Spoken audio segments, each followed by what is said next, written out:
say on the ground, on the ground, on the ground, on the ground, on the ground, on the ground, on the ground, on the ground, on the ground, on the ground, on the ground, on the ground, on the ground, on the ground, on the ground. Say every step you take, I want you something harder. You make it dance or shake. I want you something harder. Causing earthquake, for goodness sake. I want to get ready. 1, 2, 3, 4. Footsteps, something harder. Footsteps, something harder. Footsteps, something harder. Footsteps, something harder. Footsteps, footsteps, something on the ground. Somebody on the ground.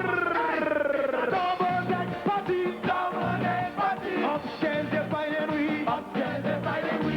Me and the boys, we making some noise on the ground. On the ground, downstairs they're hearing we, downstairs they're hearing we. We and the girls party, we and the girls party. High heel shoes, and she boots on the ground.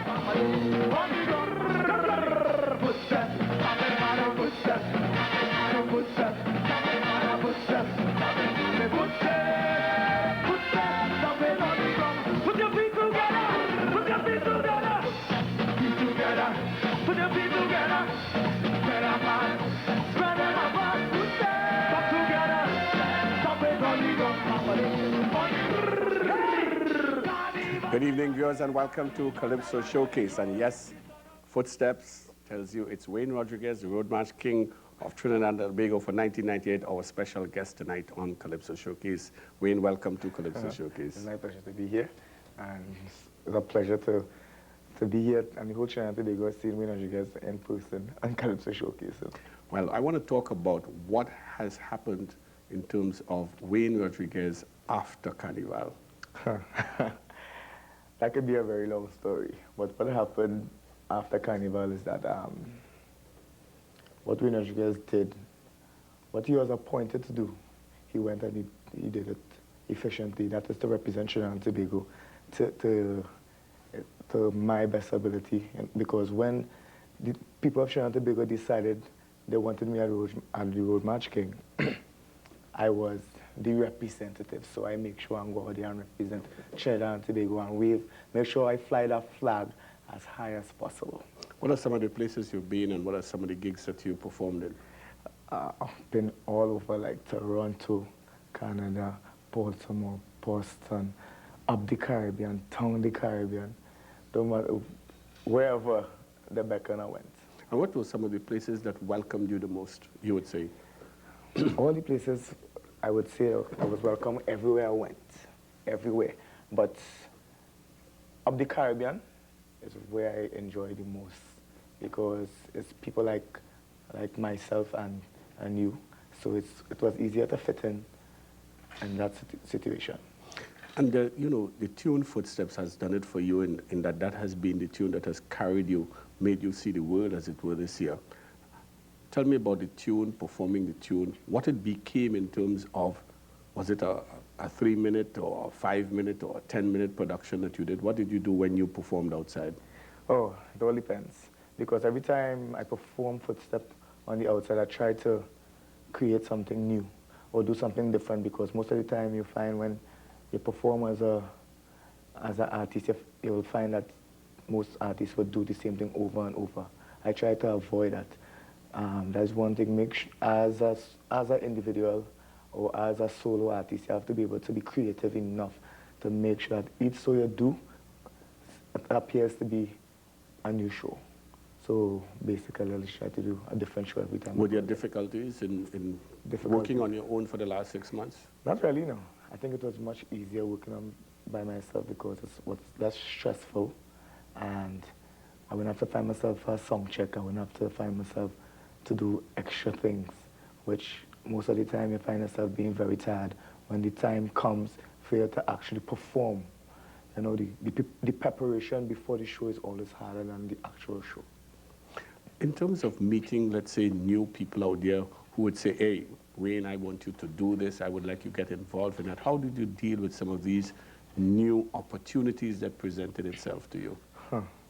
That was difficult, because up to this day, I'm still having offers and the opportunities. What I try to do is to make the sensible decision by choosing the right ones. I don't want to rush into anything because I'm just a brand new solo artist that is just beginning. So I don't want to rush myself into anything to pick up any offers to find myself falling. Now, God saw it fit for me to be the Road March King of Trinidad and Tobago. Now, it is very fortunate. And I have to make sure and escalate this and make sure that at the end of the day, I will end up a reasonable performer for now until time comes. Let's talk a little bit about some of what 1999 may hold for you in terms of new material. I know that the first song that presented itself was something in New York. Let's talk a little bit about that. All right. When I went to New York, Devon George, who is the brother of Iowa, called me and asked me if I was interested in doing a voice for one of his tracks. Well, at that point, really and truly, I wasn't doing anything. It was like early, like July. And I said, no sweat, because I have nothing to lose. I come in and do your track. Once I could vibe the track and it's cool enough for me to ride, I go ride the track, and I did that. That was the first opportunity came for me to voice. And I went on and voiced this track for Devon George. The name of that track is Gladys. It's about Carnival woman, the woman who does save the money and don't buy no food when Carnival time coming. They ain't buying no clothes, they ain't buying no shoes, they just saving the money for Carnival, to buy the costume, to go to the fete. And that was the first opportunity that arrived. Of course, we're hearing a track on the airways already, and tell us a little bit about that one. Let me see a party. Now, this is a production by Pelham Gallard, the Blackstone. He is the writer of this song, and the arranger was Pelham Gallard, the original Road March man. He put together like 4 different beats to create a real nice song that you could find yourself in different moods, and it also made me do something of a different light, because it's far from footsteps, and it's more traditional with a little making sure that the Calypso feel stay into it, and that was a good experience for me. What other productions do you have in the wings, as it were? Well, there's some slow productions, like one by Leston Paul, I Remember Africa. This is a beautiful track, very laid back, well constructed track. I know I will mash up that track. That track is a real sweet track. It's a mellow track that you need to use vocal. And I think you've shown us that you have that voice that can open up and, you know, really bring out a nice, sweet, slow melody. Yeah, this is my thing. That's my thing self, because when I see it come to slow tracks and some tracks that you have to sing, I know I could do that. You know, because it is within me. It's within me. So that track could be a simple track, but it would be a dangerous track. And what else can we expect? Well, we have other tracks from Jogo Production. That's with Chasu. He is doing 2 tracks, a slow, laid-back one and a very fast, up-tempo one. So you have about 3 party tunes that you're throwing out today. Also getting a lot of offers from, like, Barbados. There were 2 offers from a good recording companies in Barbados, and also other people like Kitchener's son. He is doing some wonderful writing. His name is Colonel. He wrote a wicked track. He wanted me to write that track at him. So enough respect, Colonel. Go do that track. Well, it sounds like you have a busy time ahead of you, but what we really came here to do is to take a look at your Calypso career. We take a commercial break, and when we come back, an interview with the Road March King for 1998, Wayne Rodriguez. Let us begin by talking about what got you into music at all, anything that started it. What got me into music? Well, as a child, everybody used to love me sing, love to hear me sing. Growing up, I always used to do like little songs, little gospel songs, like little nursery rhymes and things. And people used to always gather around and listen to us and say, oh, no, they have good voices. But when I really got into the music business is when I started to do gospel music. That's when I started to go to church about at the age of 15. I started to develop my voice from church, and that's when I got to realize that Queen is a singer and have some sort of Where did you potential. grow up? In the village of Labrie. Labrie is situated just before Point Fortin.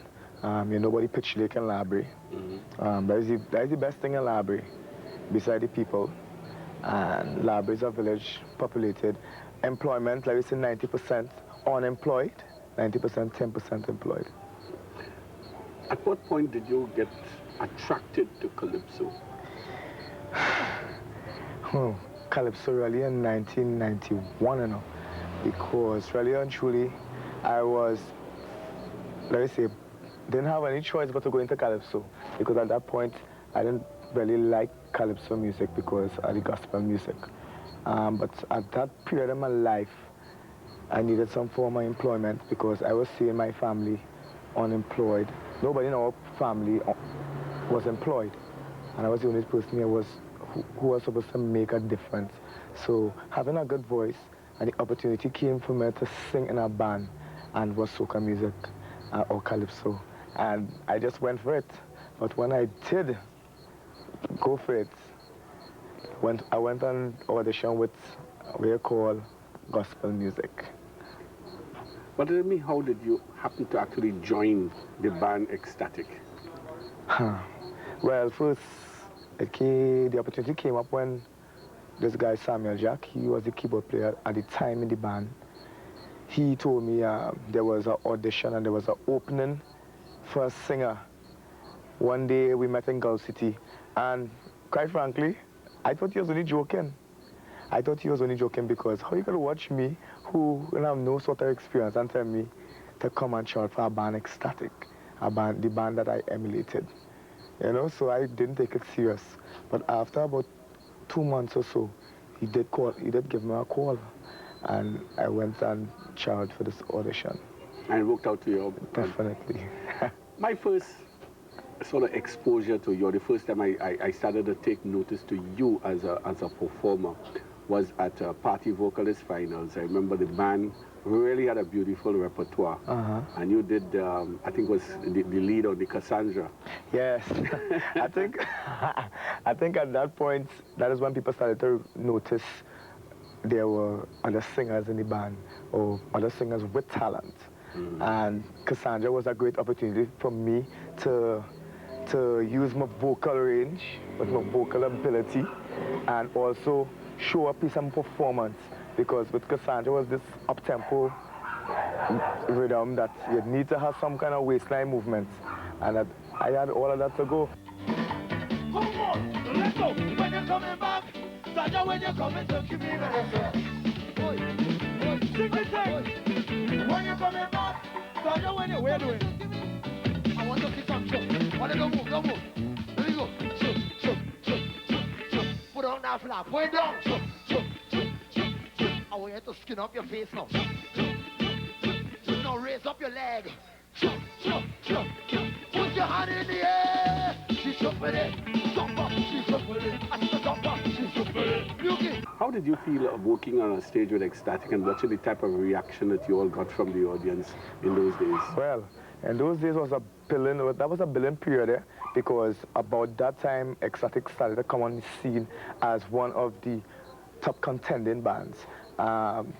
We weren't on top at that point, but we were upcoming. And working with Marshall is a great experience, because this guy, Marshall Matano, is an excellent performer. And to be a part of his group is like it's a learning experience as a newcomer. And I think I took that to extend my ability to perform.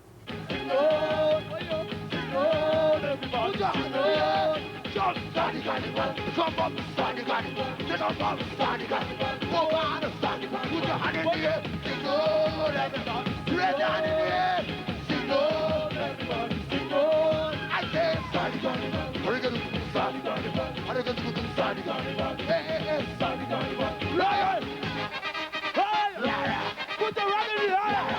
Let me go. Put your hand in the air. Jump.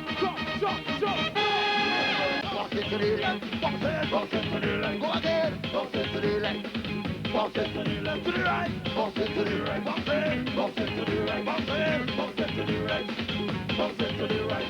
Raise your hand if you feel alright, raise your hand if you feel alright. That is the reason why I'm here today. Well, you know, the tune Calypso Nice did a lot in terms of focusing more on Wayne Rodriguez, the single solo performer. Tell me about the birth and the development of the song Calypso Nice. That was an experience by itself because I never knew that I had the ability to write, because I wonder how people write songs. And at that point in my life, as was a time, was 2 weeks before Carnival, when this chickenpox epidemic was going around, and I was unfortunate. I got this chickenpox and couldn't perform. But within that 2 years, you know, all this, within 2 weeks, you know, all the time you're performing for all 6 and 7 years straight, you need a rest. And as soon as I get a chance to rest under this circumstance, I had chickenpox and I didn't have nothing to do and I was bored to death. So I started to put a few pen, the pen to the paper, and around the same time, about a week after Joey got the chickenpox, and I decided, well, look, I am the only person who can visit him because I'm the only person in the band who had chickenpox. So I went down by Joey, and we put a song together, Calypso Nice. And from there, we started, you know, this song is a hit. This one will live forever.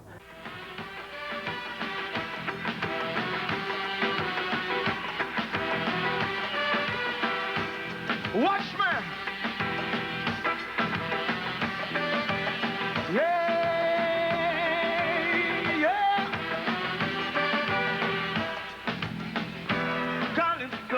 Calypso sweet, whoa. Calypso to make you move your feet, yeah. Soca nice and soca sweet, way. Soca to make you move to the beat, yeah. The sweetness of baron and sugar alone.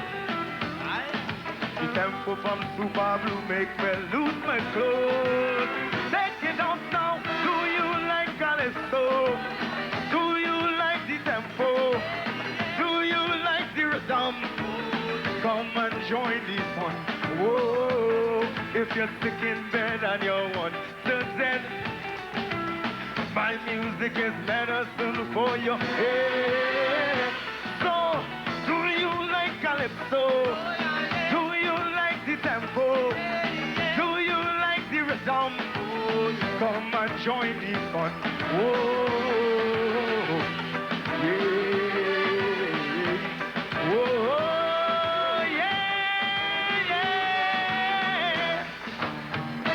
Calypso nice, Calypso sweet.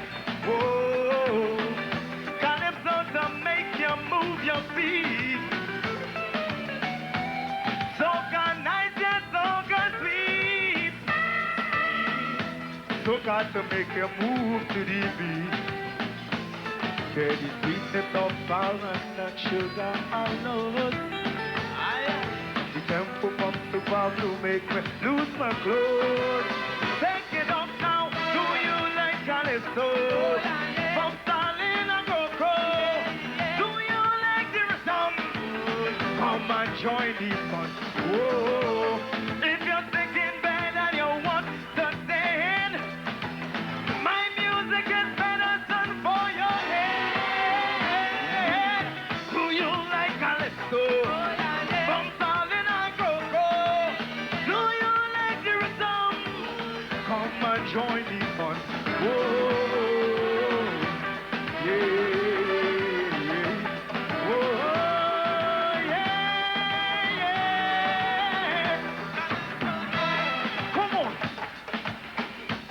Jump it!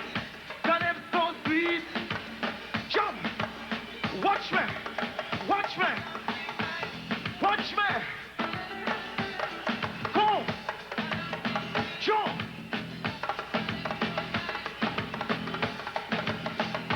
Calypso nice, Calypso sweet. Whoa! Calypso to make you move your feet. Soca nice, yeah, soca sweet. Soca to make you move to the beat. You know what? the music started on the plantation. We sing and chant and now we have freedom. So, do you like Calypso? From Stalin and Rocco. Do you like the rhythm? Come and have your fun. Whoa. If you're thinking bad and you want to dead, you want to dead. My music is medicine for you. Hey, hey, hey. Do you like Calypso? From T-shirts to Scarborough. Do you like the rhythm? Come and join the fun. Whoa.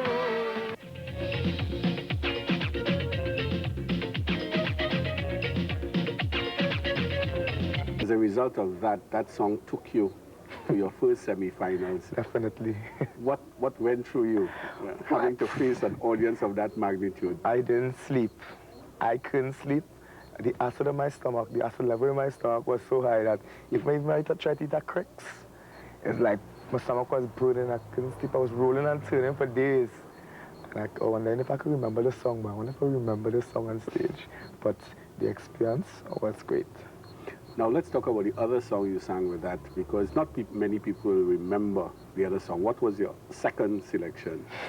Answer in the Wind. It was basically a song that Sean Carruth, Joey and myself put together, which was mainly Sean's song, because he told me that he had this song. And it was about forgiveness and being polite to the older folks, and basically the values in life now. What Spangalang sing about right now? Yeah, it's basically about that. But that was a nice selection too. But I wish I had the opportunity to record it and give people the chance to hear what sort of potential it had. Don't be afraid to say good morning. Don't be shy to say good afternoon. It's good manners when you're greeting somebody. We must show respect, don't be rude. Why can't we learn to love one another? Why can't we learn to share? Why can't you help me up when I'm going down?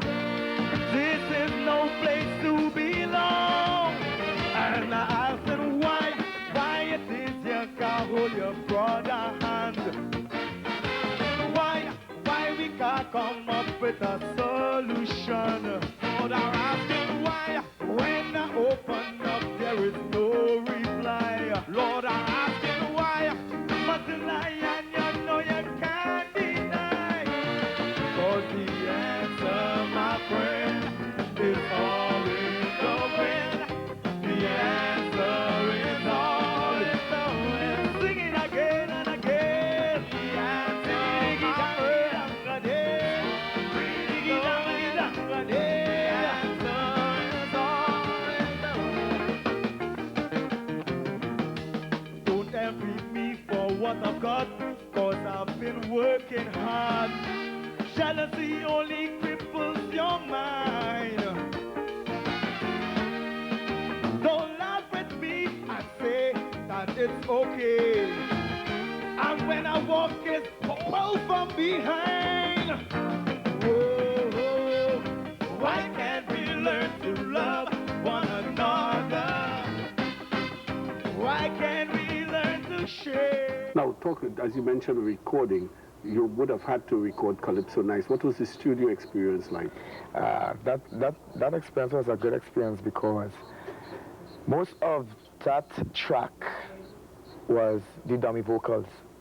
Because I have a tendency, when I go to the studio to record, the dummy track must be so good at most of the times. You just have to fix certain points.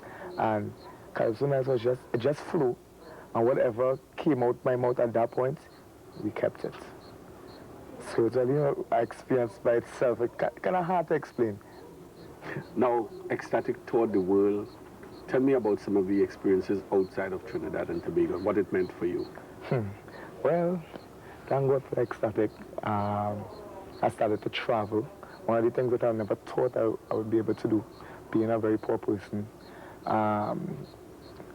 But we had to realize that anything can happen in life once you put your mind to it. Anything can happen.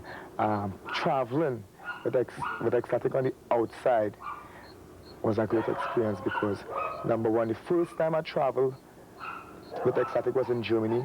We did 12 concerts in different states in Germany. Berlin being one of the places that we did about 3 concerts. That's just directly after, like 2 weeks or a week after the wall was broken down. So it was an experience. We was there at a memorable time, and something I would never forget. It was the best experience I had in my life. Well, let's talk now about 1998, because now that took you up a different level completely. Mostly. And we want to talk about the 2 songs that you did this year. Let's talk about Set My Music Free, which is a song which almost followed from Calypso Nice. Who composed it? How did you get into the song? That sort of thing. All right. Set My Music Free came from what we will call Set My Calypso Nice. It's the sequel.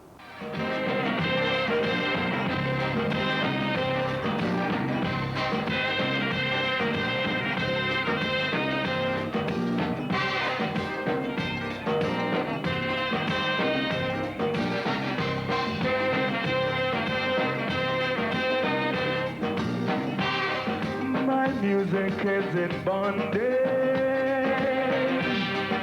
held against her will. People, you can release her,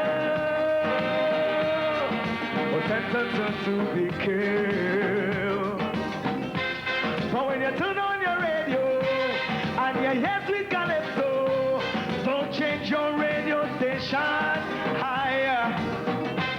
Well, I want you all to know, if you want this thing to grow, you must show appreciation. Set my music free. Let it be all it could be. I say when January comes, yes, she good for having fun. The end of February, you know, she up and throw away the keys. Set my music free.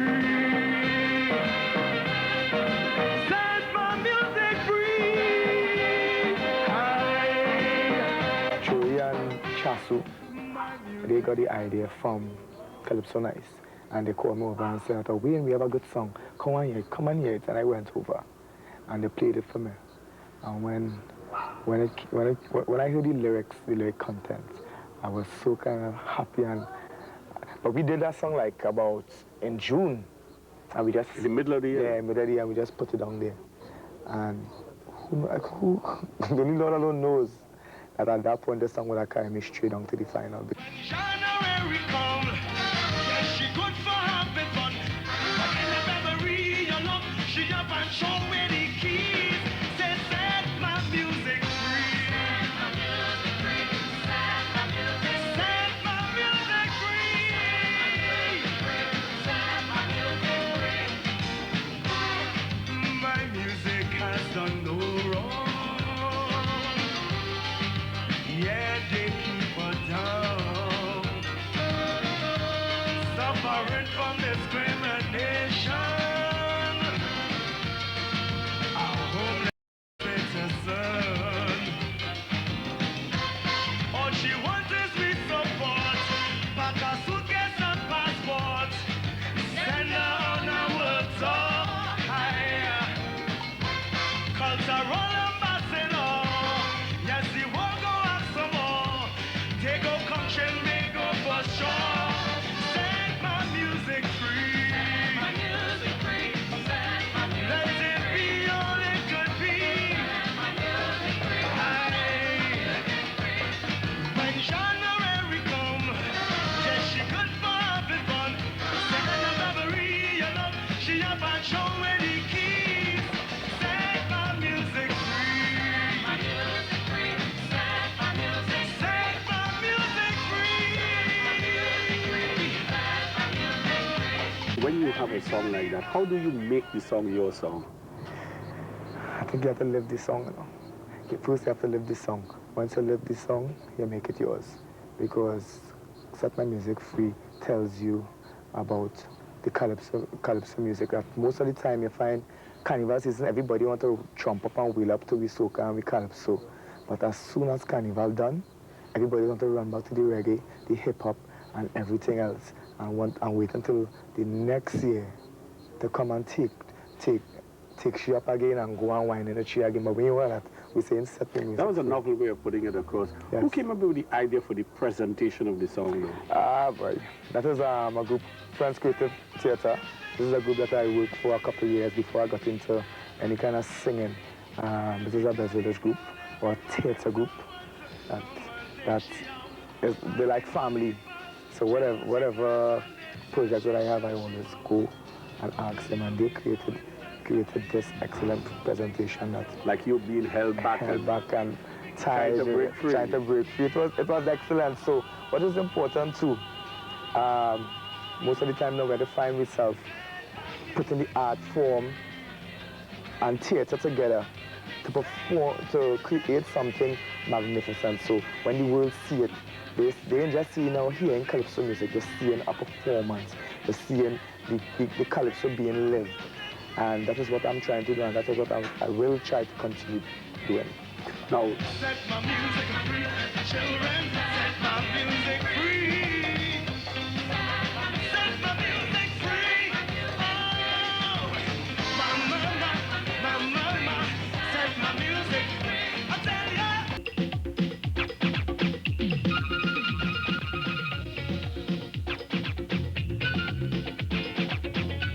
now, you're up to the Savannah for the first time. What is the difference between performing in South and performing in the grandstand? That was an experience. That was an experience. Well, quite frankly, I was just happy and jolly. Happy and jolly just to be there was enough for me. And as I said before, I didn't care if I would come last. But I am in something that I have been sitting on in front of a TV as a little child looking at and wondering how people on the television, how they're getting people to move on television. And there I was living that same thing that I used to look at as a child. And it was an experience that I could never really explain in words, you know. Well, let's talk next about your big song, Footsteps, and the birth of Footsteps, you're getting into it and where you took it from there. Footsteps was originated from a boat ride on the Hudson River. This idea came from Nappy, who is Daryl, who works at Ecstatic. He heard the footstep from the upper deck of the boat and brought this to the attention of everybody and said, listen to this song.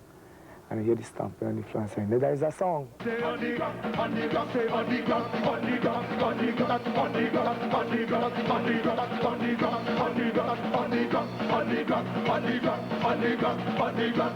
And I started saying footsteps, stamping and with a group of other fellas and things. And he said footsteps, stamping, yeah man, there is a song. And at that point, I tell Marsha and I say, oh look, this is a song, I really like this song, I like what I hear. I want to do this song. And that's how it happened. As they say, the rest is history. The rest was history. But when I started to perform that song, I guess it started to get so big because even so I surprised myself and all with my performance because being on the background, most of the times you find that you don't know your full ability until you get from behind the main attraction and get in front there you realize, well, look what kind of potential you have. I want you something harder. You make it dance for shit. I want you something harder. Causing earthquake for goodness sake. I want to get ready. Footsteps, something harder. Footsteps, something harder. Footsteps, something harder. Footsteps, something harder. Footsteps, footsteps, something on the ground. On the ground. Double deck party, double deck party. Upstairs they're fighting we. Upstairs they're fighting we. Me and the boys, we making some noise. On the ground, on the ground. Downstairs they're hearing we. Downstairs they're hearing we. We and the girls party. We and the girls party. High shoes, and she boots. On the ground, on the ground. Footsteps, something harder. Footsteps, something harder. Footsteps, something harder. Footsteps, something harder. Footsteps. terms of again, the choreography of this song, I know it started off as something wild and then suddenly it started to take shape. Tell us about that. Well, when I went to the semi-finals, I tried to gather a few people to come and do a little dance on the stage and thing. Nobody turned up. So I was like, the cheese stands alone. In the back there in my red shining suit, and I say, why Winnie? Regardless of what, you're gonna perform. You ain't bound for nobody to dance. As I said that, a few friends from around library came around and I told them, what's some dancers? And they're like, what dancers? They run out in the crowd and they bring back a whole group of people. And what happened on that stage was nothing choreographed. It's just people jumping and getting on real bad. They even mashed down the stage started to separate. And it went from there. From there was no turning back. So then you all started to formulate a plan of action. Yes, after that we started. So by the time you reached to, let us say, the Savannah on the Thursday night, you all knew what you all were about. Yes, definitely. It wasn't nothing spontaneous. It was just something choreographed.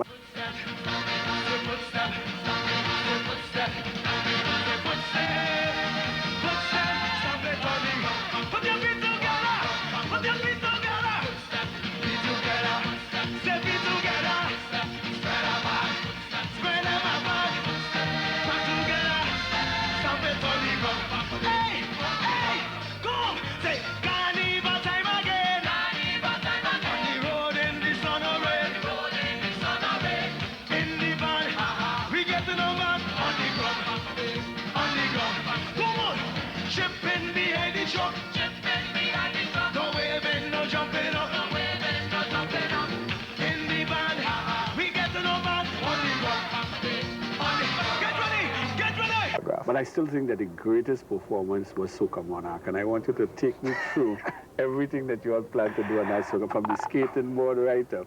All right. Well, I was looking for ideas. As one thing, when you're working as a solo artist, you tend to open your mind. You have to open your mind because at this point, it's you, the individualist. And nobody to back you up. It's you have to create what you want the people to see. And I was wondering what to do something different. Everybody will run on the stage and sing, and somebody might do something that is a normal thing. I say I want to do something abnormal. So the thought of the surfing board came to mind. I said, all right, if I get a surfboard and I come to the center of the crowd, when everybody expecting me, all the cameramen and the photographers expecting me to come on stage, here am I coming from the back of the crowd, center of the crowd on the surfboard, trying to hold on to my life here by balancing, because if I move, I could fall off. And I guess that was enough, you know. That entry was enough to send the crowd in a frenzy. But getting on the stage was the next thing, because when I climb up halfway the stage, I fall back and they catch me. I had to push me back up on the stage, and from that point, I was done out of breath. So everything else that's happened there was just because of the grace of God.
What did winning the road match mean for you?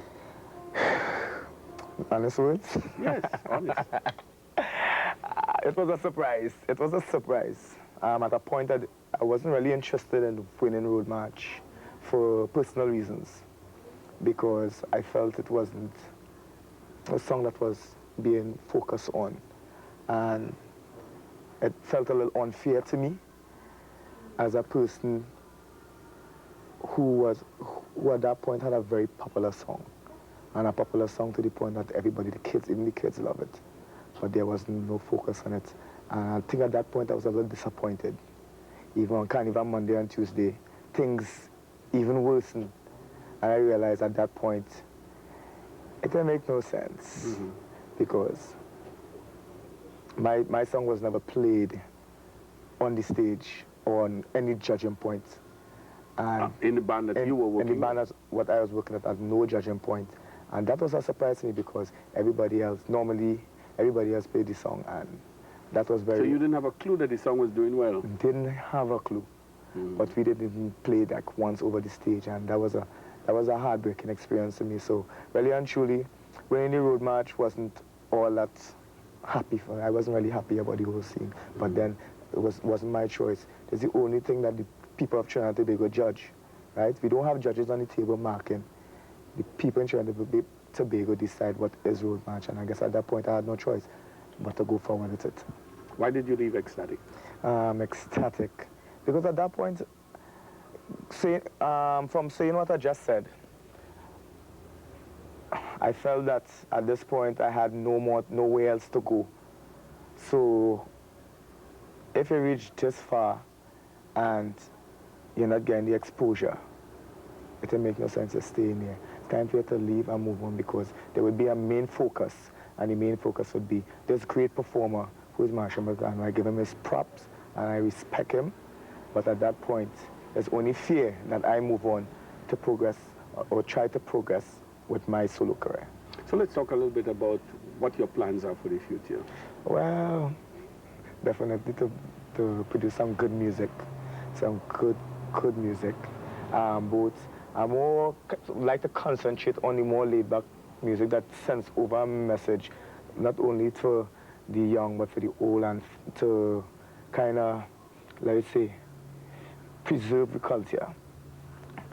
And most important thing, later on in life, when I become a very old man and I can't jump up and do any footsteps or jump up and wave a flag, I can still stand up and do 50, 60 minutes on a concert, or good, nice songs that people know and people could sing along to. In your short career, because it is a short career and it's now taking off, is there anything that really still stands out in your mind? Oh, God. Yeah. The Calypso Monarch. That night?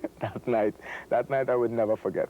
That was an experience by itself, and I would never forget that. And if ever again in life I was to reach a position like that, God alone, I would bow down again once again and say, praise the Lord. My music free.